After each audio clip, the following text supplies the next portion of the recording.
You know, if you absolutely love the idea of a garden that's just bursting with fresh food, but you find yourself dreading all that backbreaking work, well, this explainer is for you.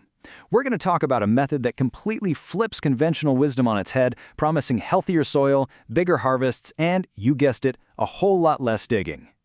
I mean, we've all been there, right? You spend hours and hours turning over heavy soil, pulling what feels like an endless stream of weeds, and all for a harvest that sometimes feels a little underwhelming for the effort. It's really enough to make you wonder, is all this hard labor actually necessary? Or is there, maybe, a smarter way to work with the land instead of constantly fighting against it? And this really lays out the two completely different philosophies. On one side, you have the conventional wisdom a lot of us grew up with, that gardening means digging, it means constant weeding, and let's be honest, it usually means an aching back. But the no-dig promise, it flips that script completely. It's about feeding the soil from the top, which, as it turns out, leads to way fewer weeds. And it recognizes that soil isn't just dirt. It's this incredible, living ecosystem. This is a huge shift in perspective. So, here's our game plan. We'll start by looking at why digging can actually be a problem. Then we're going to meet the pioneer of this whole method, and we'll break down exactly how no-dig works. After that, we'll look at some really compelling side-by-side evidence, and finally, we'll get into the practical stuff, how you can start your very own no-dig garden. Okay, first things first. For generations, we've been told that a good garden starts with a shovel. But what if that core belief, the very act of digging, is actually working against us? And this says it all, really. Your soil isn't just some inert brown stuff. It's like a bustling underground city. It's meant to be this healthy, interconnected ecosystem of worms, roots, fungi, and microbes. But the moment you plunge a spade into it, you basically shatter that world. You break up all those beneficial fungal networks, and you bring thousands of dormant weed seeds right up to the surface, where they get the light they need to sprout. You're literally creating an endless cycle of more work for yourself. You know, this realization that digging might actually be the problem isn't just some theory. It's been championed for decades by a gardener who decided to just break the rules. So, let's meet Charles Dowding, the man who has pretty much become the face of the no-dig movement. From his amazing quarter-acre market garden in the UK, Dowding doesn't just talk about no-dig, he lives and breathes it. I mean, he produces an incredible amount of vegetables, all while using his garden as a living laboratory to teach, to write, and to run experiments that prove his methods actually work. Okay, so if we're not supposed to dig, what in the world are we supposed to do instead? Let's get into the simple science of how this really works and how you build a better garden from the top down. So this right here, this is the core principle, and it is a total game changer. We're always taught to feed our plants with all these different fertilizers. No-dig flips that on its head.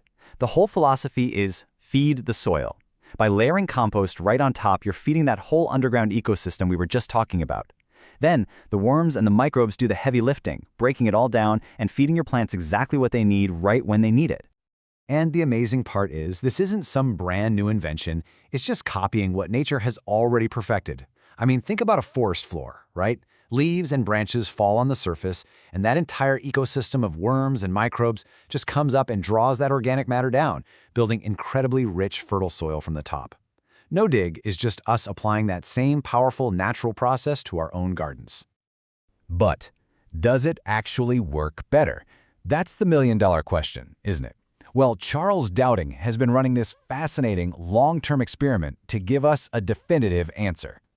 So he set up two identical garden beds right next to each other. They get the same amount of sunlight, the same amount of compost, and they grow the exact same plants. The only difference? One bed gets dug over every single year with the compost all mixed in. The other is left completely untouched with the compost just layered on top. I mean, it's a perfect scientific trial. And the very first result is something you feel in your back. Dowding estimates he saves a minimum of 3 hours of hard physical digging on that one no-dig bed every single year.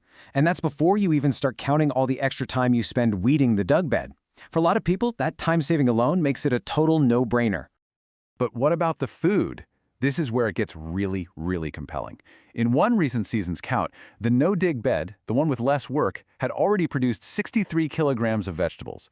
The dug bed, with all its extra work, had only produced 58 kilograms. So yeah, less work for more food. And just so you know, this wasn't some lucky fluke, not a one-off good year. Over more than a decade of meticulously weighing every single vegetable from both of those beds, the results are incredibly consistent. The no-dig bed produces, on average, about 5% more food. Now, that might not sound like a huge number, but when you combine it with hours of saved labor, the evidence becomes pretty much impossible to ignore. Okay, so you're convinced. The evidence is there, the promise of less work is very tempting. But how do you actually start? Especially if you're looking at a patch of lawn or a really weedy area.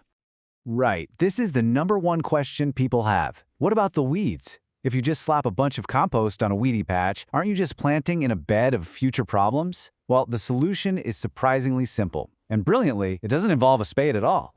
Here's the process. First, you smother the weeds. You cover them completely with a layer of cardboard. This blocks out all the light and basically starves them. Then, you feed the soil by adding a few centimeters of compost right on top of that cardboard. And finally, you can plant your seedlings directly into that beautiful compost layer. The weeds underneath, they just break down and become food for all that soil life. It is absolutely genius. So as we wrap up here, it's pretty clear that no-dig is way more than just a technique. It's a fundamental shift in how we see our gardens and our role within them. I mean, ultimately, the benefits just keep stacking up. You save time and effort. You grow more food. You see far fewer weeds and pests because you're actually fostering a balanced ecosystem. But the real magic, the part that's truly incredible, is what's happening underground.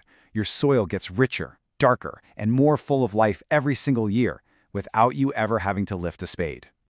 And I just love this quote from Charles Dowding. It's not about following a bunch of rigid rules. It's about understanding the core principles, feed the soil, don't disturb it, and then going out and experimenting and just having fun in your own garden, adapting it all to your own unique conditions. Which kind of leaves us with a final question. We've just challenged one of the oldest, most ingrained rules in the gardening book, and it makes you wonder, what other piece of conventional wisdom is out there, just waiting to be questioned? What rule are you going to decide to break first?